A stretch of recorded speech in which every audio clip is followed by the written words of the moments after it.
Listen, I had made a video on Bohemian Rhapsody that got a lot of these type of comments informing me that there is a difference between a biopic and a documentary. And I'm eternally grateful for that knowledge. See, every movie is going to take its liberties in order for it to fit the narrative, right? But I find it funny when people pick and choose. I can tell when people have a bias for Queen and they like the movie. I like the movie too, but it's funny when they hit me with a, it's just a movie, but then you see them complain about another biopic when, it's not accurate, and then they change their stance. To me, the same can be said for the movie Beautiful Boy, right? I like both of these movies. I think that they're both impactful, but they both do something where they alter the real life stories that I think limits them both. Let me explain. For starters, I want to give a big shout out to the director's previous movie called The Broken Circle Breakdown, because I think that's a really good film and not a lot of people saw that when it came out. And I'm also fully disclosing that I'm a Timothée Chalamet fan. I remember him being the angsty son in Homeland, then the angsty football player in Men, Women, and Children, a young angsty Casey Affleck in Interstellar, and I remember catching Call Me By Your Name at Sundance before all the buzz hit, thinking he could call me by whatever he wants. So when I see critics calling his performance Timothée Chalamet, it pains me to say I can kind of see it.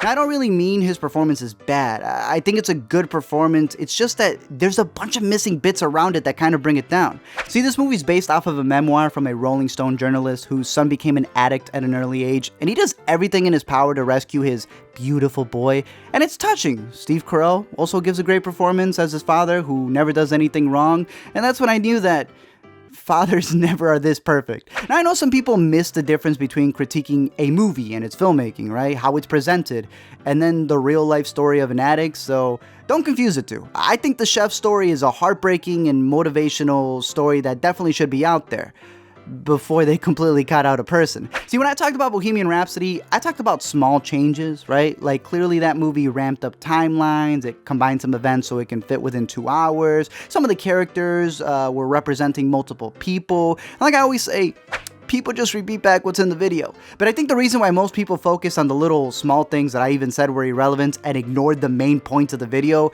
was because it diminishes the comment, well, the movie was meant to respect Freddie's legacy and inspire, not focus on the negative. Right. Is that why they blamed Freddie for leaving the band when these other two went solo first? See, I know Mercury wasn't perfect, but the amount of mistakes they blamed on Freddie while the producers who were also in the movie came out flawless. See, even if a movie isn't perfect, that doesn't mean you can't like it. Like, it's completely fine for Bohemian Rhapsody to be your favorite of the year, for Beautiful Boy to be your favorite of the year, but I do think it's important to acknowledge when they omit or change things, especially when it's a true story. So when I watched Beautiful Boy, I kind of felt it in a major way. Like I said, Carell's performance is great. He's struggling to help his beautiful boy and try to understand him, as many of these #SadBoys movies have been trying to do, but there's so many of these movies where these kids are so well off and all of a sudden they put themselves in a really bad predicament, and this one kind of takes the cake for those because they never really show you why.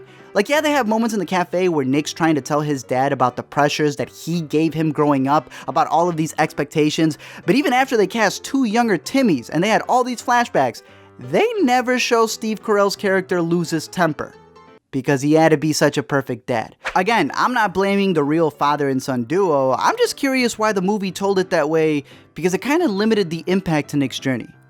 Especially with how absent they made the mother feel. Like, she was there in the movie, but they made her seem like she was more focused on her work since she was also a journalist, that she didn't know how to handle her son as opposed to, again, the perfect father. And I'm not saying that certain people had pull over the story than others, but reading this article from the mom told me everything I needed to know. That even though she was aware certain things in the movie are clearly altered against her, like a true mother, she never made it about herself. Like, every other week, I'm always seeing a thirsty article pop up about a family member twice removed talking about their cousin's cousin legacy just because they want attention, right? They don't actually care about how a movie covered a person. But this lady avoided that completely.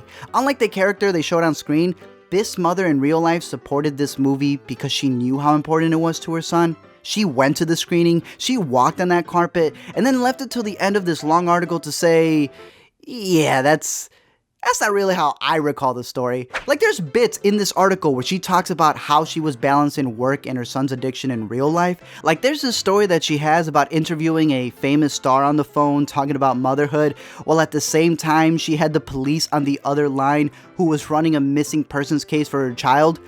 Why wasn't that in the movie? She corrects in this article how they both had equal custody in real life, how unlike in the film, she was there for her son playing an active role, how it was her job that was paying for the rehab. And while the movie has this one bit where they actually show the mom breaking down, begging the husband to help her reach her own child, when she talked about her ex in the article, she referred to him as the best partner in all of this. Even after knowing how the movie kind of altered her image, she still doesn't belittle her husband. She doesn't blame him. She says she found refuge in knowing there was someone else who loved her son just as much. So again, did they cut those scenes out, or I just personally felt those scenes were obvious when I saw the movie, that things were missing, that it wasn't really how it probably played out in real life. And after reading this article, it confirmed it. For me, it just continues to prove how shifting the perspective to kind of, overly focus or have one character shine detracts from the impact of the story, especially in a true story. I'm aware there's always going to be changes, but don't cut out or change some of the most important characters. Show us the lows that got Nick to where he's at during the flashback scenes. Show us the mistakes the father made, who doesn't have to be perfect. Include the mother's side. And most importantly, someone get Timmy a chiropractor, because this dude is curvy as hell. Thank you guys for checking out this video. I'm curious to know your thoughts down below in the comments section. Did you love this movie? Do you think the changes, mean nothing to... Like I said, you can still enjoy the movie. I thought it was interesting. One of the most probably commented comments on the Bohemian Rhapsody video was saying that they just weren't going to disrespect Freddie Mercury and then ignore the fact that the changes they made in the movie of blaming him for mistakes is kind of blaming Freddie Mercury. So the same thing here, as someone who's a mama's boy, I thought it was very interesting to just kind of omit the mom from the story and never even like have the flashback scenes where the dad showed that he kind of, made some mistakes. Like reading in the article, she also talked about how the mom carried her own son's body to detox.